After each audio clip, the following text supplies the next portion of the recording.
close, children, he said above the squeals and writhing grubs and drops of filth that fell from the walls to strike the pool below. Cracked lips parted. A Stygian tendril licked at coils of smoke. Gaunt fingers pushed the burning match against the tongue, extinguishing it with a wet pshh that filled the room. Closer, he said, flies treading the corners of his mouth and flitting inside. The bloom of candlelight swept across dark walls to reveal marks and scratches.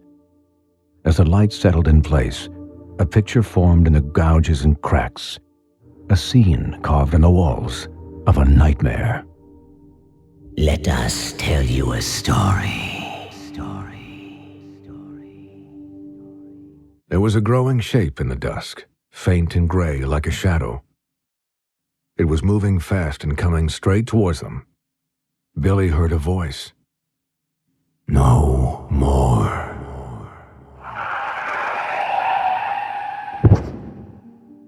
The moments that followed were an insane blur.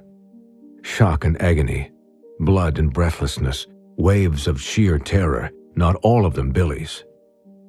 His mind flashed, and his parents stood over him. They were shaking and crying, and waving traffic through as they called for help.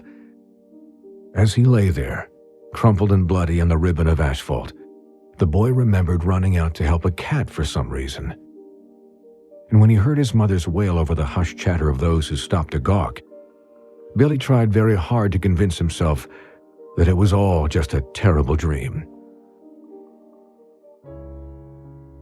Where is he? Shh, a voice said, far away in the dark. Sleep, child.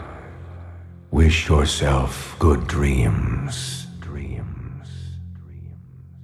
The words lingered as he lost consciousness, and somehow the boy heeded them. His last thought was a wish, and that wish was for a dream. That's when it happened. That's when it came to him. That's when Billy Brahm stepped through the veil and saw the other side. Listen, hissed the gray man, pressing a bony finger to diseased lips. That is what you do. You will listen, and we will remember.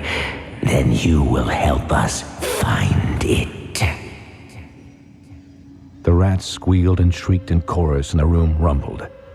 Billy backed away from the thing and the rats and the ominous sound coming from the pipe. It was only a few steps before he felt the cold, slimy stones against his back. Again, Billy was trapped. Billy, Mrs. Thomas placed the tray down on the kitchen counter amidst a chorus of meows. There are times in life when we all need to think of ourselves first. That may sound selfish, but it's not. It's just the right thing to do. And doing it will help us to help others better in the long run. When those moments come, you'll know it. You'll feel it in your bones, and nothing should stand in your way. Look to the rise of tomorrow's sun, it shouted through the sandstorm. Billy covered his face and squinted through his fingers.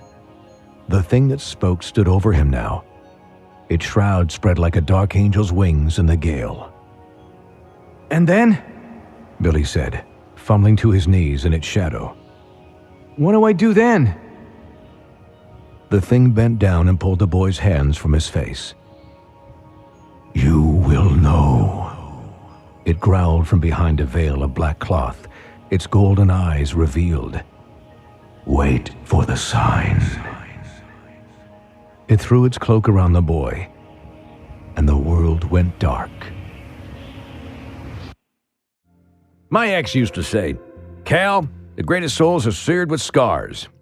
I thought that was just her way of being all artsy-fartsy, but now looking back, I can see she wasn't wrong. You, smell what I'm cooking, boyo? Yes, sir, Billy said. Don't give me that sir crap, the driver said, picking up speed. The name's Calvin, but you can call me Cal. He held out an open hand to the boy. I'm Billy, Billy said, giving the hand a nervous shake. Next time, give me a real one, Show me you mean business. I'm Billy Brahm. I skipped 2 grades and got hit by a car. Who the hell are you? Well, there are rules for a reason, the woman said, pausing her sip of cola to muffle a belch in her hand. I'm sorry, but you can try again next year. But don't you see, lady? There won't be a next year, Lynn said. If Charlie don't win a ribbon and get a sponsor, we can't afford to keep feeding him. Then my daddy will take him down by the lighthouse and then... Please, lady. I love him so much. Lynn threw her arms around Seamus's neck and contorted her face into a mask of tearful childhood despair. She made sure to prop the dog's chin on her shoulder so its glassy brown eyes would be focused right at the grimacing center of the pink nebula.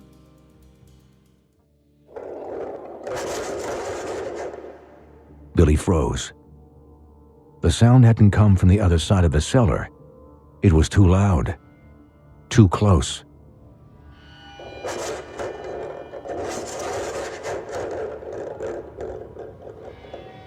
He dove for the light and rolled on the slope, turning to shine the beam in the sound's direction. There was nothing there. The circle of light fell on his backpack, lying on the ground where the 2 walls of stone met. The radio, he thought. Billy scrambled down, moaning as he jarred his leg on solid earth. He brushed aside the worms and beetles crawling on the front flap, unzipped the pack, and pulled out the walkie-talkie. It was still turned off. Plant them deep as the watchers sleep, hissed a voice through the receiver. What? Hello? Billy turned knobs and mashed buttons in disbelief. Dig, boy, dig, it said. Who is this? Billy said. But a part of him already knew. We are coming.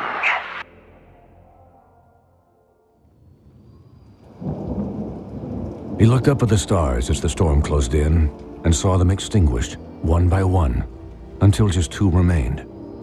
They glimmered and shone through gaps in the clouds like 2 great eyes in the darkness, burning on a demon's face that chased him across the sea. Rest now, my love, for soon you shall sleep no more.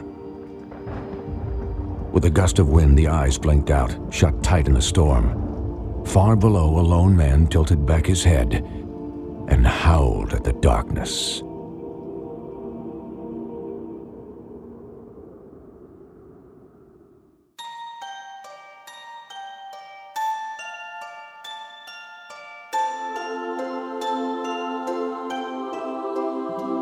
The Cat's Maw, The Shadowland Saga, Volume 1. Written by Brooke Burgess. Narrated by David Kaye. With music by Tobias Tinker.